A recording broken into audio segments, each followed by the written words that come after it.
Hi, எல்லோரும் எப்படி இருக்கிறீங்க? இங்கே பாருங்கள், அழகான சன்செட், சூரியன் மறைய போகுது.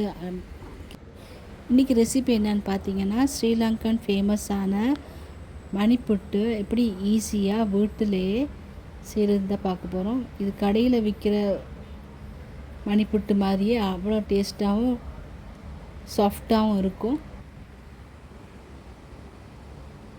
இன்றைக்கி பார்த்தீங்கன்னா, நைட்டுக்கு நான் மணிப்புட்டு செய்ய போகிறேன். இது எப்படி செய்யலான்னு பார்ப்போம். ஸ்டார்ட் பண்ணுறதுக்கு முன்னே கீழே ஒரு துணியன் போட்டுக்கிறோங்க, அப்போ இடம் வந்து அழுக்காகாமல் இருக்கும். நான் இங்கே 3 டம்ளர் அரிசி மாவு எடுத்திருக்கேன். அந்த அரிசி மாவுக்கு 1.5 டம்ளர் தண்ணி, இளம் சூடான தண்ணி கொஞ்சம் கொஞ்சமாக சேர்த்து இடியாப்ப பதத்துக்கு பிசைஞ்சு கொள்ள போகிறேன். இப்போ பிசைஞ்சு எடுத்து வச்சுட்டேன்.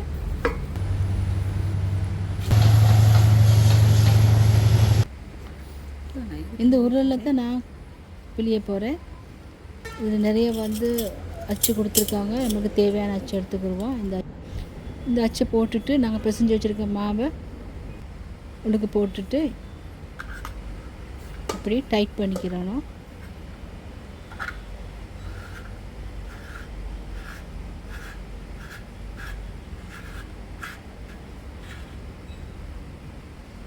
இப்போ ஒரு பிளேட்டில் நான் அரிசி மாவு தூவிருக்கேன். அதுக்கு மேலே தான் இந்த மாவை நான் பிழியணும்.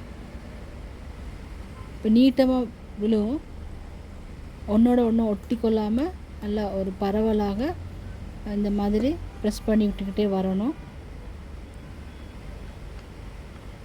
தனித்தனியாக போட்டால் தான் ஒட்டாமல் வரும்.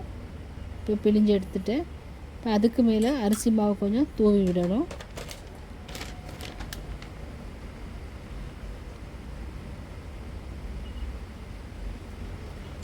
இந்த அரிசி மாவு பேக்கெட் வந்து நான் இடியாப்பம் பேக்கெட்டில் தான் நான் செய்கிறேன்.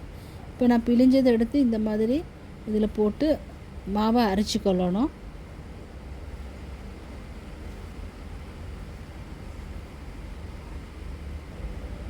மாவு கீழே எழுந்த பிறகு இந்த நாங்கள் பிழிஞ்சு வச்சுருக்க பிட்டு அது மட்டும் மேலே நிற்கும். அதை எடுத்து நாங்கள் சேகரித்து எடுத்துக்கிடுவோம். அவ்வளோதான். இது லேசான ஒரு வேலை. நானும் முன்னே நினச்சேன் இது கஷ்டம்னு சொல்லி, இப்போ எனக்கு ஈஸியாகிடுச்சு. இந்த மாதிரி பிழிஞ்சு எல்லாம் எடுத்து இந்த மாதிரி எடுத்து வச்சுக்கொள்ளணும்.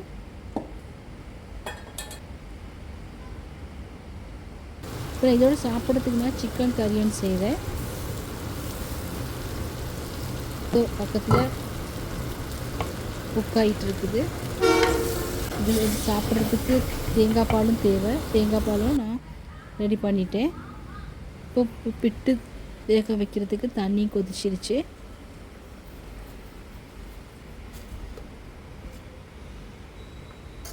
நாங்கள் ரெடி பண்ண பிட்டு மாவு இதுக்குள்ளே போடணும். விட்டு நாங்கள் இப்போ பிட்டு வேக வைப்போம். இப்போ நான் இதுக்கு கறியெல்லாம் ரெடி பண்ணி எடுத்து வச்சுட்டேன். சாப்பிடத்தான் இருக்குது. ஆவியும் வந்துருச்சு. பாப்பா எப்படி இருக்குதுன்னு சொல்லி பாருங்கள். சூப்பராக வந்திருக்குது. தேங்காய் புட்டை விட இந்த புட்டு நல்ல டேஸ்ட்டாக இருக்கும் பாலோடு சேர்த்து சாப்பிட்றதுக்கு. நீங்கள் ட்ரை பண்ணி இல்லாட்டி ட்ரை பண்ணி பாருங்கள். இந்த வீடியோ பார்த்ததுக்கு ரொம்ப நன்றி. வணக்கம்.